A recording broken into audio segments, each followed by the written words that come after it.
Njengoba amakhaza ashubisa umkantsha ebehlasele izingxenye eziningi kuleli, kuzosayila namuhla imijondolo engaphezu kwama900 ishe yangqongqa, kanti kushone umuntu oyedwa kulesigameko kwathi abanye balimala kanzima. Kukholakala ukuthi lo mlilo udalwe ingxabano yasekhaya. Imindeni ethintekile ayazi ukuthi izothatha ini ihlanganise nani. Last year I had the same situation. This year I have the same situation. It is very painful. Our daughters, our children's 3 days newborn babies, they are sleeping outside. Almost everyone was sleeping outside yesterday. This is very painful, you know. Idolobha iTshwane lithi okwamanje lizongenelela ngokwelekelela izakhamuzi okungeza kuleli kuphela.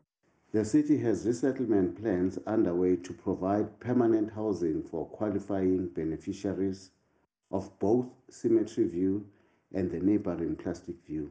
The issue of the undocumented foreigners at Cemetery View, who are in the majority, will be addressed this coming Thursday, 26 September, with National Department of Home Affairs.